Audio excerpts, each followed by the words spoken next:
Okay, so welcome everybody. As I said, my name is Yael Niv, and I am running the North America chapter of Mothers Against Violence Israel. Some of you might not know Mothers Against Violence Israel, so I want to tell you a little bit about it just in a few words. So Mothers Against Violence is a group that started in the Balfour protests. I believe that was 2020. And the impetus for starting Mothers Against Violence, and Keti Bar is here, and she's one of the people who started this whole group and movement.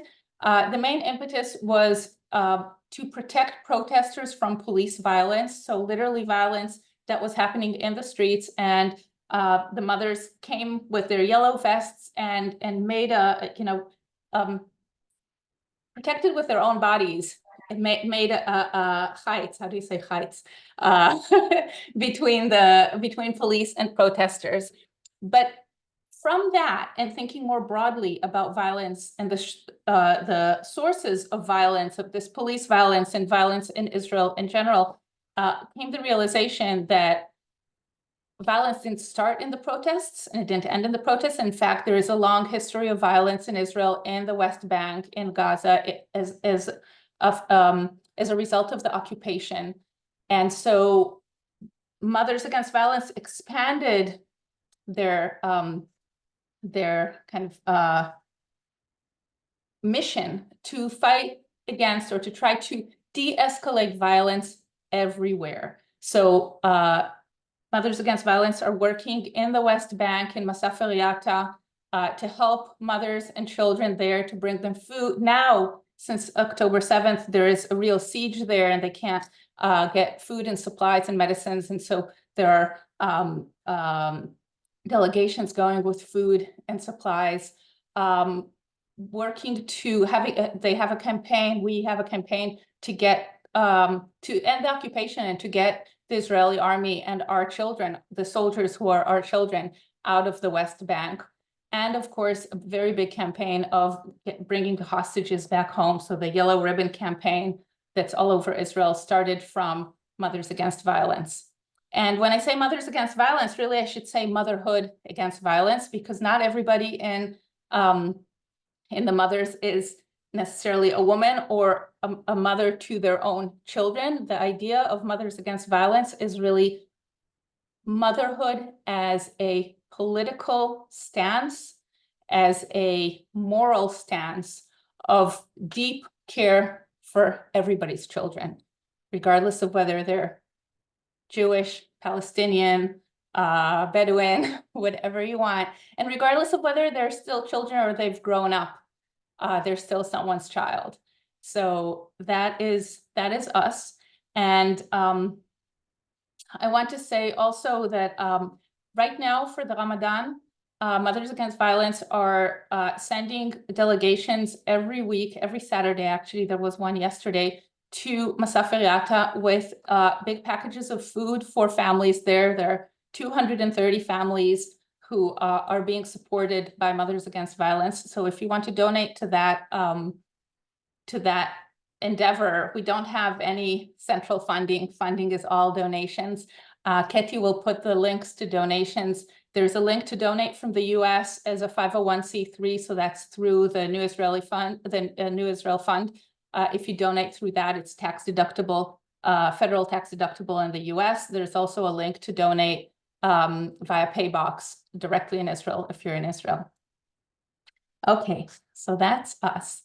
And I'm so excited today to have Noam and Yonatan join us for this conversation about anti-war voices on the ground in Israel. And I can tell you, and maybe some of you saw this when I posted about this event, I posted in a whole bunch of WhatsApp groups in the US. And in some of them, I got such vitriol back that it made me think, wow, and this is here where it's easy to have anti-war voices. There are lots of anti-war voices in the US, but Noam and Yonatan are speaking about ending the war and are expressing their anti-war voices in Israel, which must be a lot harder. So that's what we want to hear about from them today. As I said, they will start with short introductions of themselves, and then we'll open it to Q&A. You probably all read the little paragraphs that we had in the invitation, so I'm not going to read those out. I want to tell you a few other things that you might not know about Yonatan and about Noam. So Yonatan and Noam got together. I guess maybe this is where you met through Noam's podcast 2 weeks. Well, when was that podcast? Was it in January, the interview? No, in December, maybe. It was right, very close to, very close to the beginning of January, yeah. So it was 2 weeks after the funeral of Vivian Silva, who many of you know of, or even maybe knew personally, and she was Yonatan's mother. So the podcast is called Political Date. Highly recommend it. And the episode that they recorded together was called Vivian Was Right. And one of the things that they're talking about there is that coming out of October 7th, and even when people still thought that Vivian Silver was a hostage, we did not know that she was murdered on October 7th, Yonatan came out with a very strong voice saying, you can't answer war crimes with more war crimes. Dead babies in Gaza will not heal our dead babies. And he was saying to all those people who say that all of Vivian's work and all her ideas were wasted, he said they were not wasted, they were disregarded. She had the right idea, but the fact that we're here is because not enough people listened. And I think the strong anti-war voice comes from this idea that, again, I'm quoting from the podcast, that Yonatan said, when you accept the concept that another human being is not worth his own life, the cycle of dehumanizing becomes a reality. This is a fight not between two sides, but rather between two powers, the power of life and the power of death. And this resonated for me with our whole mission as Mothers Against Violence, where the power of motherhood is the power of life, the power of creating life, the power of supporting life, the power of guarding life later on. So Noam, she's a comedian and an activist. As a child, she thought she would go into politics and diplomacy. Well, comedy, politics, sometimes they're similar.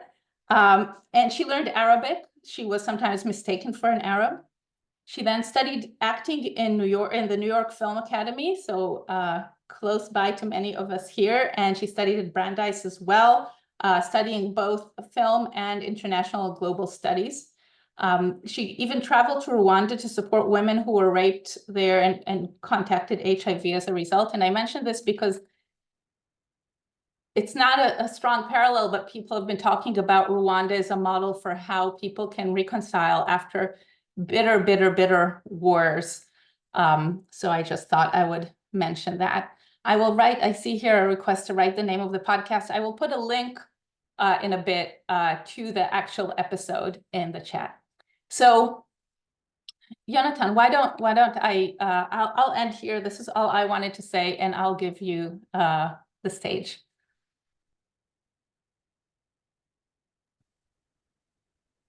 Hello, everybody, everyone, and thank you for having us.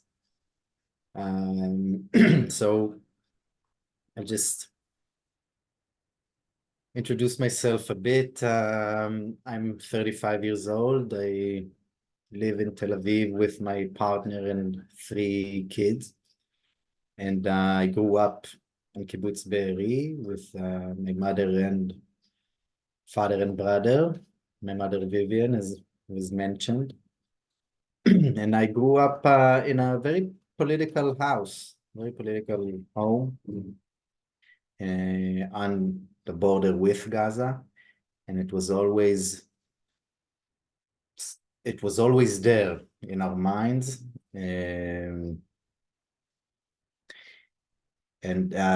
So my worldview was shaped in my mother's, maybe the shadow isn't the word, but it was shaped with her, and I was pretty active in my early 20s on my own. Moved to Jerusalem and was volunteering with Rabbis for Human Rights and Combatants of Peace and breaking the silence. And I thought I was going to be like this big peace activist, and I went to study law. I have a BA in law and wanted to be a human rights lawyer. And then life just started happening. And my first child was born, and I just drifted away, as I think a lot of Israelis do. And with our own government and the Palestinians, it was just something that was so faded and became irrelevant. So I left it before it left me. And I decided it's irrelevant. My mother didn't. Vivian was always, she was always driven and dedicated to the cause. And for me, October 7th was a very, very serious wake-up call. I was with her on the phone through the morning until she got disconnected.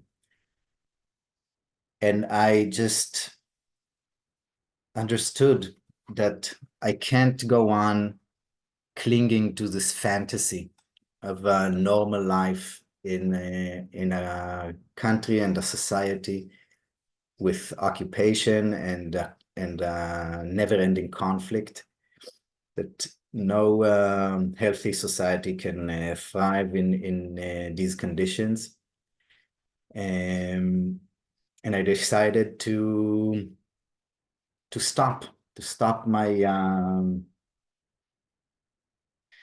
regular life. I'm a social worker by my profession. I was a social worker up until the 7th. I quit my job and I started just being dedicated to creating change in Israel. So that means being a public speaker, talking with groups like this group, or with youth in Israel before they enlist to the army. I do it with the bereaved family circle, or diplomatic efforts, going to Congress and the White House and British Parliament members, or German officials, in order to persuade them to create an international alliance, a task force with concrete goals and a timeline. So led by the US and together with the G7 and Arab countries, to put pressure and incentives on us to start a new diplomatic process to end the conflict, an holistic process. Like we tried, we tried Oslo. There was the quartet, the Middle East quartet, and stuff like that, and we left that 20 years. And I think we're at a point in time that the stars are aligned. There's an urgency, and we need it now. And the fact that the reason why I'm invested in the international community is because here in Israel and in Palestine, we have one big obstacle, is that we don't want peace. It's not that it's complicated. It's complicated because we don't want it. Israelis want the whole land and redemption, religious redemption. The Palestinians want the right of return, and an Islamic nation. And those big ideas, because there is no leadership that is creating alternative ideas and some sort of a political horizon, then we cling to these big ideas. And so I believe we need, we came to a point that we need pressure. That means conditions on aid from the US, because we're getting so much money, and also incentives to create a new web of interests in the Middle East, to invest in peace and not in war, because now we're invested in the status quo and in war. Excuse me, my son is here, just a minute.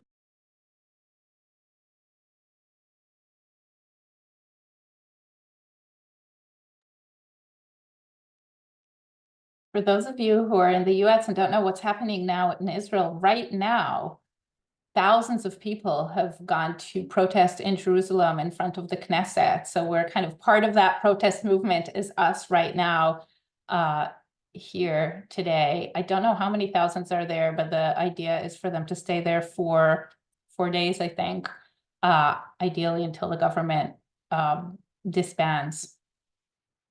So yes, back to you, Yonatan. I think, I was saved by the bell. I think I can take a break and let Noam speak, or questions, or whatever. No, Yonatan, we just want to hear you speaking. That's it. Only you. Hi, You know. It's nice to see some familiar faces here in the crowd, and also not nice. We need to be expanding and not seeing the same people. Shame on you. Just kidding. So I'm Noam. I grew up in Neve Shalom, Wahat al-Salam, Oasis of Peace. My iPhone is so optimistic that every time I type Neve Shalom in English on my iPhone, it autocorrects it to Never Shalom. So I grew up in Never Shalom, which is all of Israel and Palestine. Just kidding. We're gonna try not to be so pessimistic today. I'm feeling a little bit like regret that I didn't go to the protest in Jerusalem. And I think this feeling is like, I wanted to communicate it to you because I think it gives me, and I hope to all of us, a lot of hope that the protests are picking up again. People have been way too polite for way too long. And I think we were picking up so many pieces of grief, so many, I think Netanyahu and the government and people in power were kind of counting on us in our devastation, to not be able to organize and to have so many, parallel groups, that it feels good that there is some kind of a momentum growing again. Shortly, I grew up, in like the heart of the peace camp, and my parents moved to Never Shalom in the heat of the Oslo agreements. And I grew up with this kind of feeling that you are going to be the generation, of the Oslo, agreements. We moved like a year before Rabin was assassinated. And I really remember the contrast, between how I felt when we moved there, when my parents were so excited from kind of like a new wave, a new feeling. And then pretty much my whole life being shadowed by how things are going in the opposite direction. And I grew up like, like Yonatan, in a political household with parents who are very, very, active. But I just went on, I didn't have that fading away. I don't know why. I mean, I don't have children yet, Yonatan. Maybe that's why. I'm getting married in August, so hope for me that I will not leave. I'm not leaving you even when I'm, when I'm starting a family. Take your time with kids. Yeah. They're in the freezer in Tel Aviv, in Ichilov. They're in the freezer. They're frozen. They are all the leftist babies, the future leftist babies in Israel. If you want to know where they are frozen in Ichilov right now.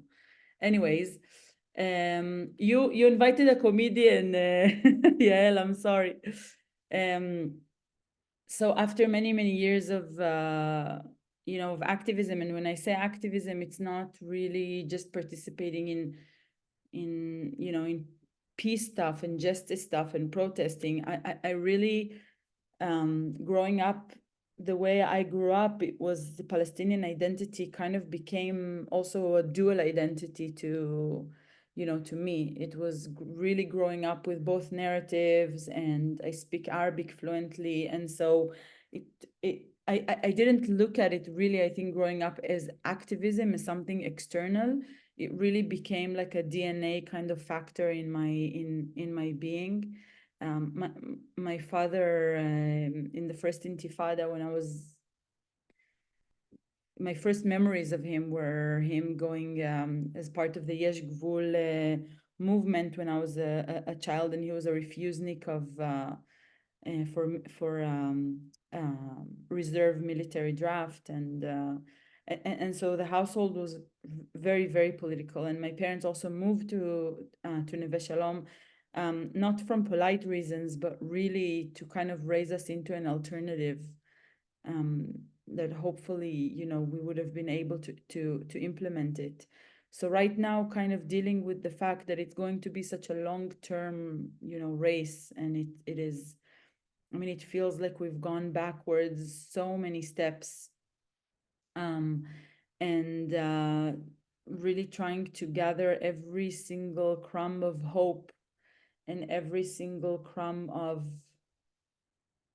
strength. And when October 7th happened, there were so many mixed emotions and so many, contradicting things that were happening to me parallel. And I think the identity of the victims, Vivian, Yonatan's mother, another friend of mine, his name is Chaim Katzman, who is a long-time anti-occupation activist who was also murdered in Kibbutz Cholit, and other people who I considered, as part of our movement to end the occupation, and were brutally murdered, and they didn't deserve, obviously, to be murdered, and there is obviously no justification for that. The way that it hit something, so private in the type of work that we do and in the type of sacrifice, that we sacrifice, and how we are losers on all fronts. Big parts of the Israeli society considers us as traitors because we fight to end the occupation. And then people who are so similar to me and do such similar work to what, Yonatan and I do, and talk about the occupation and expose those crimes and really want to repair something so fundamental in the Israeli society, then they get, murdered by Hamas. And then comes the propaganda and the use of these leftists who were never liked in the first place. They were never liked in the first place. They were traitors. And then when they get murders, their memory also becomes propaganda. Another tool to show, oh, look, those Arabs, Palestinians killed those people who were trying to help them. That's it. We're done. If they murdered them, it means that there will be no peace with them. No. And so the obstacles that we faced up until October 7th are now multiplied by so much. And I think after October 7th, those, me trying to collect some pieces of hope, some crumbs of hope, people like Yonatan, people like Maoz, people who really went, we all experience this trauma on a personal level. But some of us who have, loved ones who are kidnapped, loved ones who are murdered, I mean, we can't even fathom what it's like to, I mean, Yonatan, like I told you this privately, and I'm telling you this publicly. I don't know what are the storages of energy and strength that you find in you to do this while you are grieving. And I said this to Maoz Inon also, who lost his parents, this kind of, to take this deep, deep, deep, dark loss and to channel it into spreading hope. And you did this in the first moment. You didn't even get confused for 1 second, even when you thought that mom was kidnapped, before we knew that she was murdered. Your vision and your strength and your moral clarity was so present that it was like a shining, I mean, I will never forget it. You were like a migdalor, kind of like, we were all going like this. We were angry at the radical left in America for saying this. We were angry at our Palestinian friends. We were angry at this. We were angry at that. And then, whoa, you focused me and so many others. And you were like, oh, wait, focus. Like, focus, people. This is who we are. This is what our message is. This is what we have to, this is our DNA. Like, we have nothing to be sobered up from, We're not these like delusional leftists who now need to change. No, we now need to focus even more. And the day I interviewed Yonatan for my podcast is the day that he told his former boss, I don't know, the social working job, that I'm done with you, I'm going to make peace. And he showed up in the studio. I was trying to channel my energy into speaking to people who survived October 7th, lost their loved ones, and spread non-revenge and justice type, oriented messages. And Yonatan was one of the episodes that I still get messages about, even a few months after. And I just want to be around what you are doing. We need, maybe our like shining bright moment is not right now, but I think every little step that we do now is important. And I mean, I feel like I'm speaking like my parents. We are now in that role where we have to somehow find the way, to continue. I think the basic obvious facts, we have to state them again and again, because fake news and social media and everything is so polarizing, and the lies and the propaganda is everywhere, that we are going to have a lot of work just bringing back people into some common sense. Like telling people ceasefire is not an anti-Semitic term. Ceasefire includes the safe return of Israeli hostages back home. It doesn't exclude Jewish being, Jewish safety. I'm followed on Instagram by some American celebrities with millions of followers who are doing some anti-Semitic, awareness and stuff, and they haven't called for a ceasefire. And I think we have so much work in the US. I mean, there is a lot of work that is being done in the US, and thank you all for all you are doing and your clear voices. But I think we have a lot of work to do with people who are more mainstream, have a lot of influence. We need to bring back the common sense. We need to bring back as Israelis, I think Yonatan and I think we can really articulate to people, please criticize Israel, criticizing Israel, like, be our guest, do it. It doesn't, you know, we need to redefine it. Anyways, I will stop here so that we have enough time for questions, but this is like the basic, you know, feeling. Thank you so much, both of you. So we'll open the floor to questions, so people can either write a question in the Q&A or raise your hand. You can raise your virtual hand. That's better than raising your physical hand because it'll be easier for me to see. So if you go down to, it's under reactions, bizarrely enough, there is a raise hand button there. And I see that Sophie already has a question. Wow, I didn't know that I will be the first one, but I really, I just cannot express in words my appreciation to Yonatan, of course, Noam, and Noam did so eloquently said it, how important, I so much identify with what Noam said, how the role of Yonatan and Maoz were monumental in their clear voices in this very first moments. It was just so, I don't know to say uplifting, but it was so critical for us to see through what is evident is that the way of Vivian is the right way. It's just that we're not enough people and still not enough people. So speaking about this, and Yonatan, your work, you mentioned you are trying to talk to students, for example, in the schools in Israel. So how do we penetrate this wall of 80% of Israelis supporting the war, right? So what is the way to penetrate it? So we are talking, of course, so we live in America, so we talk about the international pressure and how important it is.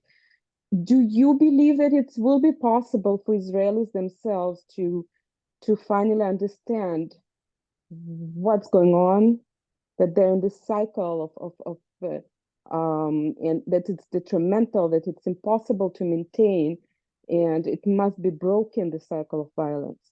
Thank you.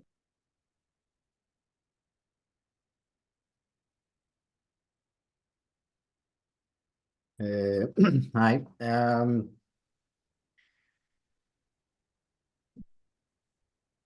I think there are different channels to tackle this problem, and I'm not sure that none of them are efficient, but I think that the public opinion and society's zeitgeist, right? The thing that everybody is thinking. It seems all the time very, I don't know, stiff, but it's actually very dynamic. And it gets very influenced by settings and circumstances. So in my point of view, the thing that we need to put our resources in is from top to bottom, because underground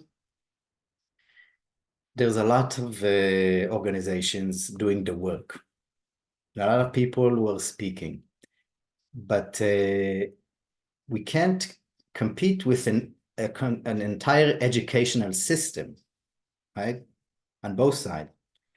And educational systems are a tool, are a tool for the governments to indoctrinate the people. So the movement for change, for public opinions change, and to changes in reality itself, it needs to be a dual movement, right, from the ground and from the political aspect. In Israel and in Palestine, we have people on the ground for years. We don't have any movement from top to bottom for at least 20 years now. Or should I say we have a movement, it's just very negative. It's but that's not fate, right? It's representatives, it's global interests. I mean, if I talk to, if you talk to your administration and they say, well, we have political interests because when we give money to Israel, they buy weapons. Or the evangelists, they want the status quo, they want war. Then we need to support, I don't know, organizations like J Street that are putting effort into to changing the map of representatives in the administration. Same here in Israel. We need to invest resources in the political game. And it's sad to say that the thing that makes me a bit hopeful is that these kind of catastrophes are a catalyst for change. And it is frightening that it will change to the worse, but I don't know how much worse it can get. So I think, there's an opportunity now in creating new visions, political visions, that will change public opinion in a heartbeat if they come to fruition.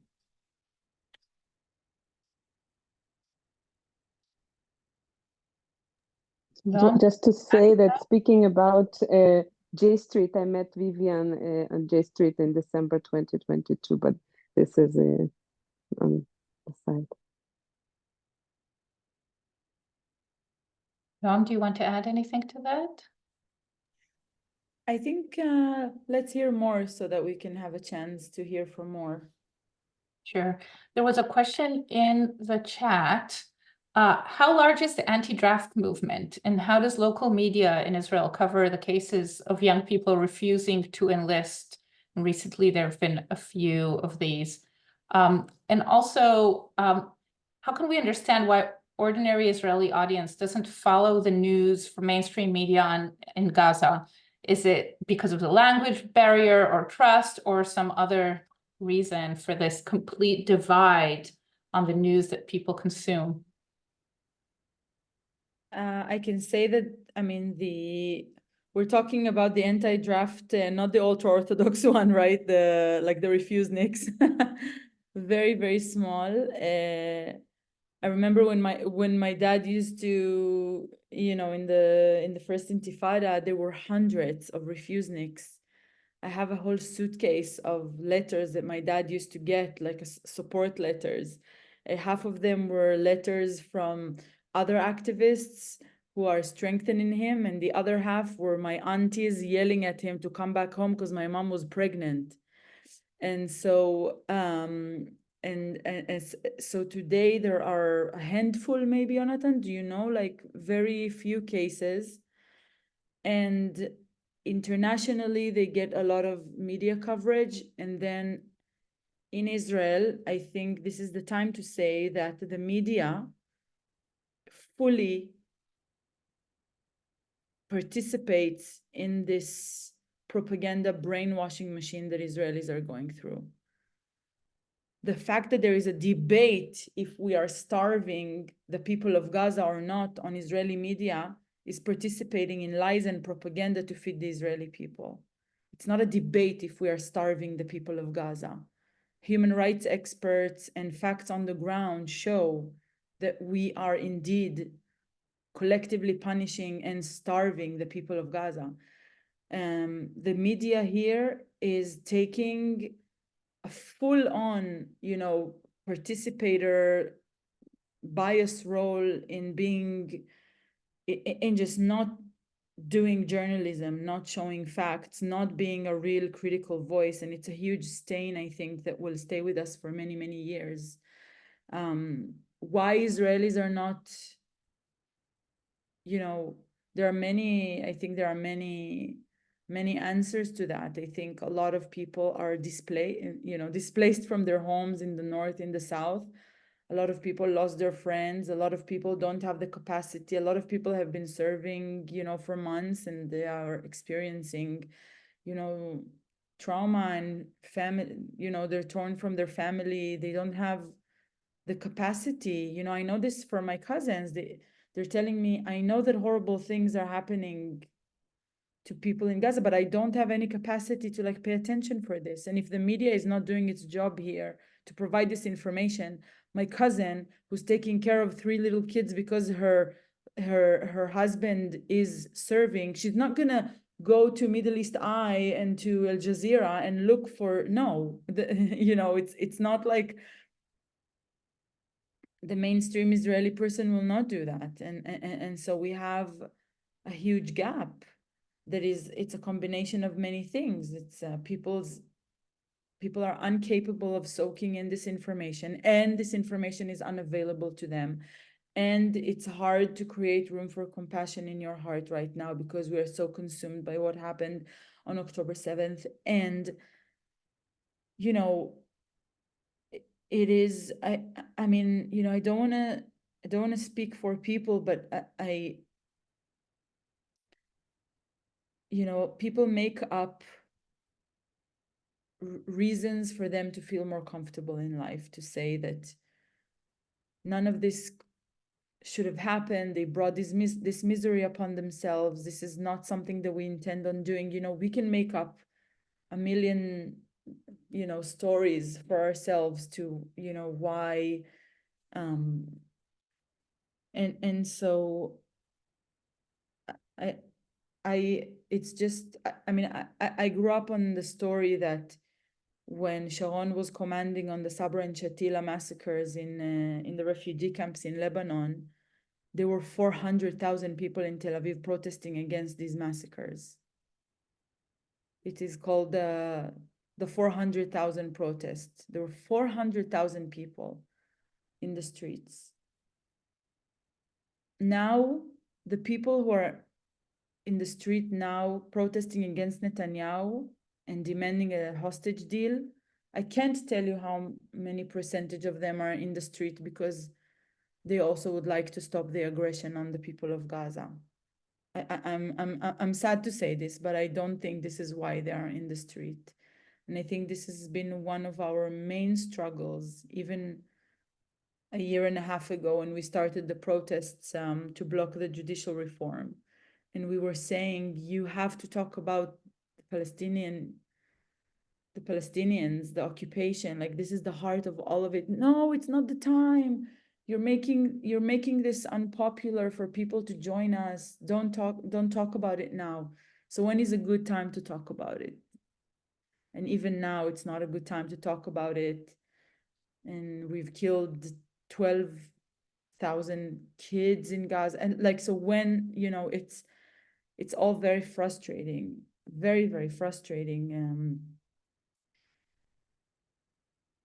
I want to add to what you're saying about the media in Israel, and this is not new. I mean, the fact that they're not showing one side is one side of the story. The other side of it is constantly bombarding with any hurt that was any grievance against Jews and against Israelis, so that people constantly feel that the world is against us, that everybody is against us. Every story is told 10 times, 100 times. And this has always been the case, even before October 7th, that, there will be an airplane crashing. The question is, how many Jews were there? How many Israelis were there? And then we focus only on them. The death of people is not of interest, only the death of Israelis. And then it gets expanded so much that it's exactly that what you were saying, Noam, about how tired people are and how they cannot seek the sources of news for themselves. Part of that fatigue and overwhelm is also because of the media. The media is keeping us overwhelmed. And we can see that in the US, because here we're not overwhelmed about what's happening in Israel because of the media here is not doing that to us. So we have a little bit more room to think more broadly. Zohar. I'm going to let Howard go before me and then I'll speak. Okay, Howard. Okay, can you hear me? Yes. Hi. Oh yeah, I'm very glad that I found this, because I was just looking around on Twitter and I saw Maoz Inan's feed, and I heard his story about the death of his parents and his continuing into activism. And anyway, yeah, I have Jewish connections here in New York, and I have also not Jewish, just American connections here in New York. And my friends in the Schiller Institute, they've been promoting something called the Oasis Plan, which really goes back to the Rabin era and the the peace agreement then. And the need to get economic projects which have always been stopped, the water projects between the Dead Sea and the Mediterranean, between the Dead Sea and the Red Sea, and so on, the railroads and so on. And I just wonder, because I need information about Israel, which I get very little of, and I just sort of try to squeeze from Twitter for some of my friends at ER News. But I wonder if people in Israel also relate to the international situation about, like, can somehow the Chinese projects of the Belt and Road not be against Israel, because of course they also involve Saudi Arabia and Iran and so on, but could be part of helping Israel to solve this in the two-state solution. And so I've been circulating this, and my friends in Schiller Institute are having a conference April 13th, and this 15-minute video, I can put a link to that, of the Oasis Plan, has also been on from the LaRouche organization, the late LaRouche and his widow and so on. But, I just wonder, how do people relate to this? Because as an American Jew, I admit I'm obsessed with this. I've been in Israel 2 times the last year. I've been hanging out. So I don't know. What do people think about the international aspects? And can we get help from the Russians, the Chinese, the Indians? What do people think about this at all? That's all what I really want to know. Thanks, Howard.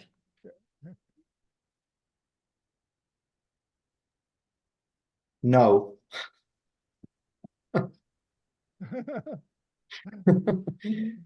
No, I don't know.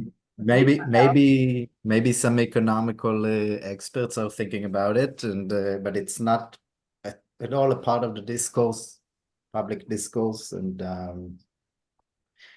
in general, the questions, I think, the way I see it, people in Israel, the only way they relate to international aspects is by anti-Semitism. And when you try to start a conversation about axes, the world is dividing into axes, and what we have to gain from this, and geopolitical interests, it's just not a part of the discourse here, the way I experience it. Well, do you think that something can be done to change this? Could, like, maybe, I don't know, maybe a couple of you could come to this free online conference, or I don't know, somehow we have to give people a more optimistic vision, even if we're in a horrible situation now. And I think we'll get an optimistic vision at the end of today, Howard. Thank you for pointing out and for the link for the LaRouche organization. Zohar. I'm sorry, English. I'm going to start with no question, just to say that, Yonatan, I don't know you, but I do know Noam, and I love you both. And I'm mourning with you. I did not know Vivian personally, but I too grew up in these worlds and very close to these circles. My parents knew Noam's parents as well. And so my heart is with you, and to reiterate what Noam said, which is what you and Maoz are doing is creating a light in this darkness right now. Even for us, even for those who grew up as activists, who've done this our whole lives, whose parents have done this their whole lives, what the power of your message today and of Inon's message is for me has been this compass, has been a lighthouse, as Noam said. I will say to Noam that she is the most serious, funny person I know, with with a heart that's big enough to encompass a very, very vast and difficult land. And you have been a moral compass for me, before the 7th and through the 7th. Sometimes even more than I would like you stretch me more than I would like, but I look to both of you today. So just so you know that I think when we do our work, it's hard to know that we have any impact, at least on your choir. You have impact, serious impact. So I just need to thank you and know that you're in my heart, and I love you both. Lastly, I want to say that two things. One is that, speaking of changing hearts and minds, I was old enough during Oslo to remember that all of a sudden, from one day to the next, doors were opening, and all of a sudden we can travel back and forth, and we could all of a sudden start to think about having coffee in Damascus, and all of a sudden there were like business opportunities and doors opening, and so minds can change, and can change powerfully. If like Yonatan was saying, there are initiatives above us, like sort of supporting this change of heart. So I've seen a change even in those radical crazies who are now absolutely insane. But back then they were willing, and they were willing to meet, and they were willing to talk. So things can shift. And lastly, I want to ask you both, we are doing with Yael's work, with Yael's help and support, and in standing together. We had a great fundraiser this week in Brooklyn. There's a lot of things that we're trying to do, whatever we can here. But my question to you both is, how can we continue to support your work on the ground at home? Let me add to this, because it's a very related question, a question in the chat. How can we support you specifically in the realm of amplifying your message?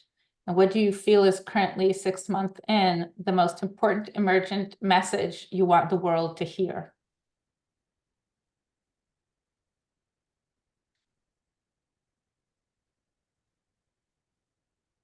I think when I think about the people of North America or Europe, and I only hear, right? I'm not there, but it seems to me like there's really an importation of the conflict to North America and Europe, and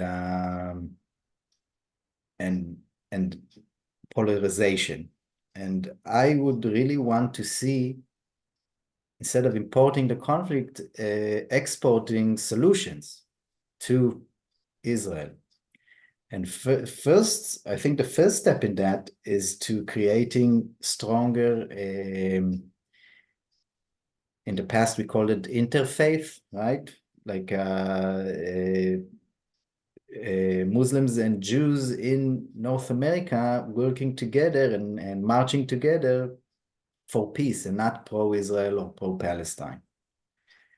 And I don't know how much of that is happening. From where I stand, it seems like very little of it is happening. And I think it's very important, because it also shows the administrations in those countries that there's an electorate for peace, and not just to appease the Palestinians or appease the Jews. Another thing is we need, underground here, we need legitimation from the world. So talks like this, if they are echoed I don't know, I don't have social media, but if they are echoed in social media, then it gives us legitimation to talk and to be influential here, and not only peer to peer, but also to officials here in Israel. And money, yeah, give money everywhere, spread money on peace. We spend so much money on war. If we spent 1/10 of it, 100th of it on peace, we'd be in a different place. Noam, your top messages? Yeah, it's hard for me to think strategically right now, but I really think that the work in the US, of course, strengthening us and the initiatives, like for me personally, I don't have comedy shows right now because like my audience, like the Israeli and Palestinian audiences that are my audiences, there's hardly any time for, Israeli comedians, my peers here, I see that they're performing in army bases and taking pictures on tanks, and I didn't start doing comedy for a war or to entertain, I don't know, to entertain the war. It's not why I started doing comedy. So right now I'm having like a crisis with, what I'm doing, and I need to, I think, Maoz was talking about finding a way to support a network of people like me, Yonatan, and him, where we can actually sit down and produce content that will be echoed. Because I'm a little bit lost in like repositioning myself in this time where I don't really have a lot of comedy shows. And so I think that this is a conversation that we can have with like Yonatan and Maoz and see how we can create some kind of more a way where we can be echoed more and actually, produce more content that will be spread widely. And I think for you, really on the ground level, again, it's really making the constructive voice of criticizing, the power in Israel through American means, making it very, very constructive.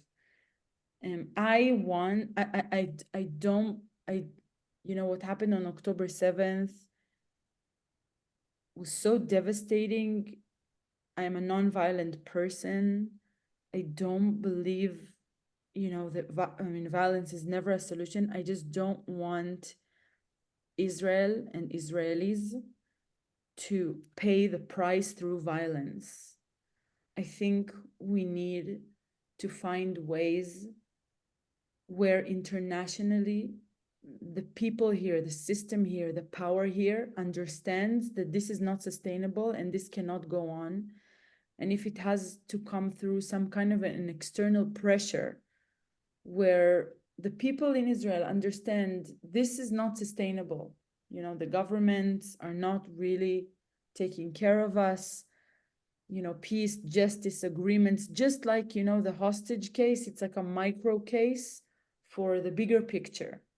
Israelis will never be okay if the Palestinians are not okay. And we understand it it's not a micro level. The hostages it's a big deal.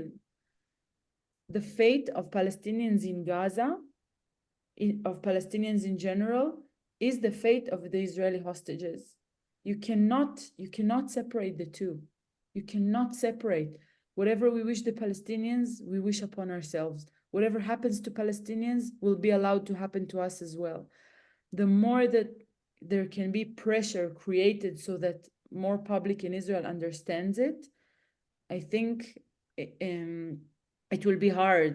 It will be hard because there is some kind of a crisis, an internal crisis that we're going on here.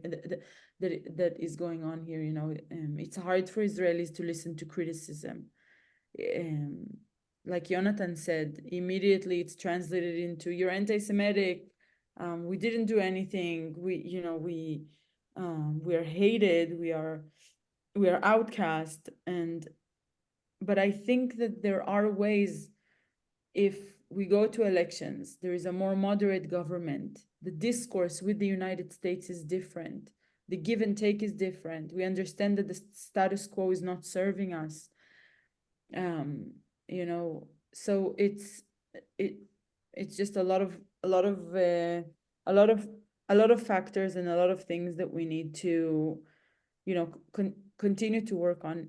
In some ways, it's everything that we've been doing before October 7th, just on steroids.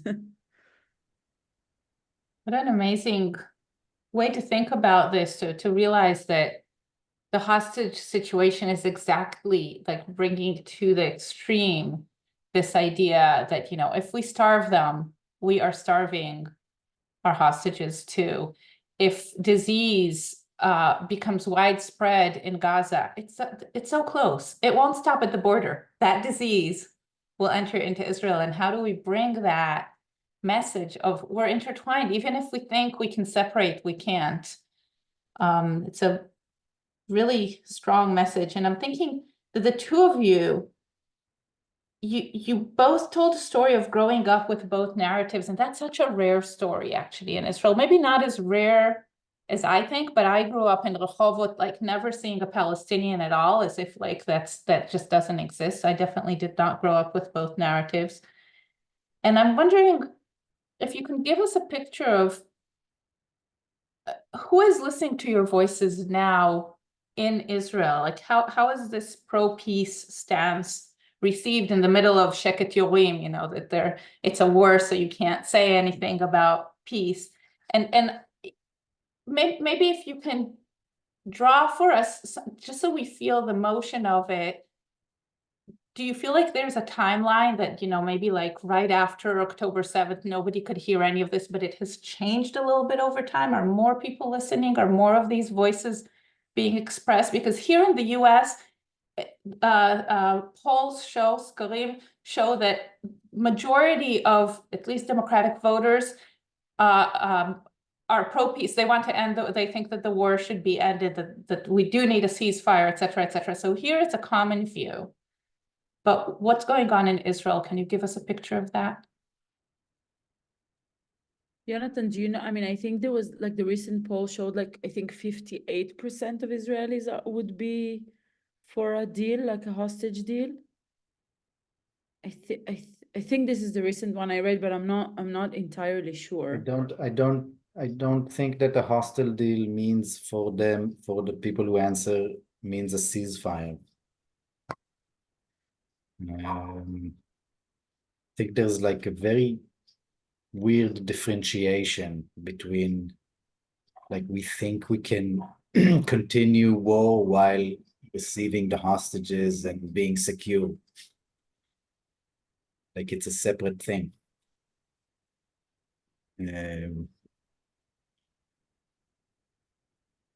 Yeah, I mean, maybe it's time to say this. We are deep like in the shit right now. I don't think that there are such answers. I mean, it is, and I'm telling you this, I mean, my family, my like not extended family, but not too extended, you know, they're not extreme, they're not radical, and they don't, like, we try to talk to them. It's like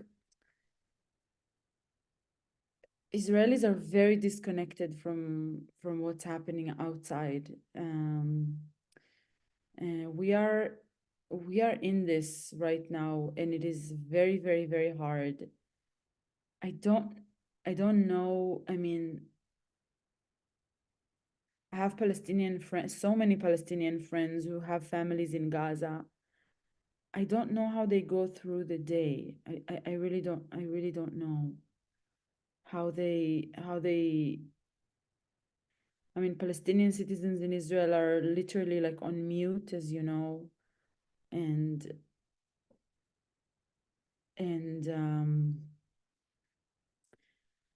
I think that we need to take what we can right now. I'm not saying this in a passive way. I'm saying this, you know, I've said this in the introduction. You kind of take what you can with the circumstances, and you keep on going, and you keep on checking the boundaries and checking the limits. And we will, you know, go to protest, and we will try to speak up as loudly as we can until there will be a bigger momentum. So it's hard, you know. Some mornings I wake up and I feel like a total failure, with like feeling of like 5,000 pounds on my brain, being like, we're such a failure. How do we let this happen? How do we, you know, how did we let this government, you know, completely fool us? Like, you know, and it keeps all of us really down, and it keeps the energy. I mean, the energy in Israel, it's not an energy of rage, but we're speaking at this pivotal moment where it looks like the protests are back and the rage is in the street. So we can only hope that it will translate to our circles as well, and that people who are talking about like the real ceasefire that also includes, you know, caring about the Palestinians, will also be in the streets. Yeah, there is the ceasefire of the hostages, and there's the ceasefire that obviously includes the hostages, of course, but it's a bigger ceasefire that is Israel and the Palestinians need immediately, both.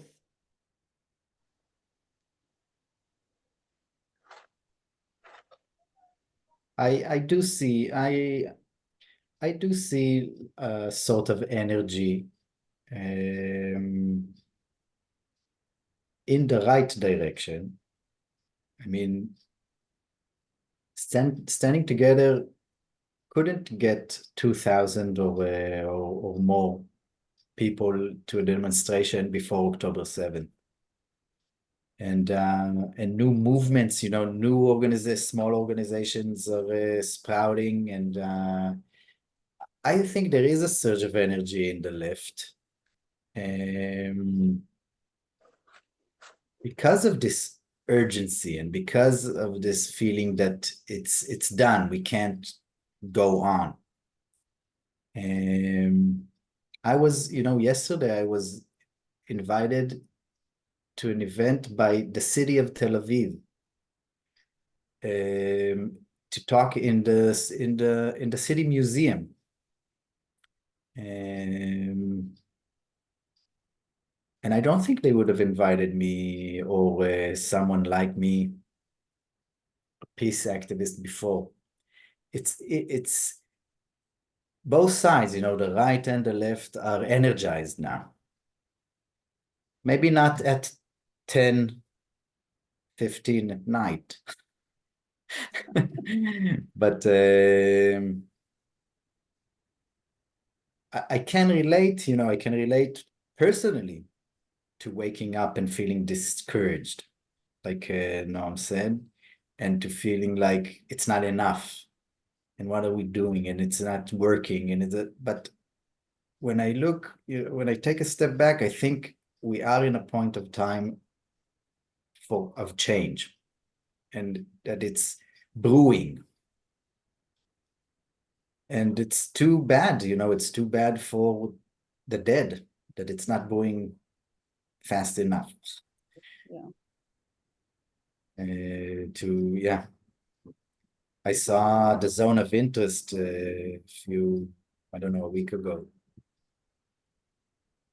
And I felt, you know, we're sitting in our cafes while people are starving in Gaza.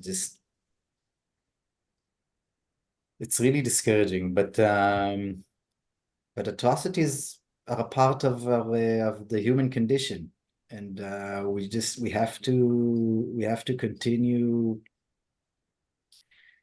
trying to prevent them, even though they're a part of our condition.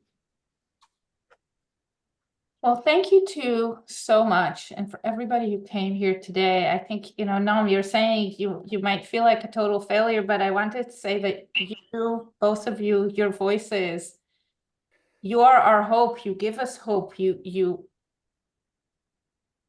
give us something to look forward to. And we heard from you about this idea of bringing back the common sense. And I think this is such a strong, powerful idea, this idea that ceasefire is not anti-Semitic, that Israelis will not be okay if Palestinians are not okay.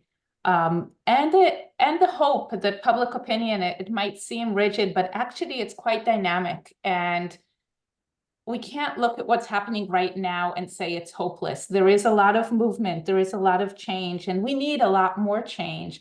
But people like you are carrying the torch on the ground and spreading these voices. And like you said, you testing the limits all the time and pushing a little bit more and a little bit more. And hopefully we can help you with that here with this same mindset of common sense. Let's say what's common sense and stop making and not let people get away with making these taboo words or extreme words and say, wait, since when is not fighting an anti-Semitic thing? Like, when did that ever happen? So thank you so much. And I also want to remind everybody again that if you want to help with something practical on the ground to combat hunger right now of families in Masafer Yatta, it's very easy because on Saturday, Katie is taking another delegation there with big boxes of food that go directly to families. None of this, there's no overhead, no nothing. It's directly to food, to families and children. So you can do that right now. Thank you, everybody. Thank you, Noam and Yonatan. You gave us strength, and I hope we can give you some strength to take with you to your really, really important work. Thank you so much, everybody. Thank you. So much. Thank you. Thank you. Thank you so much. Thank you. Thank you. Thank you.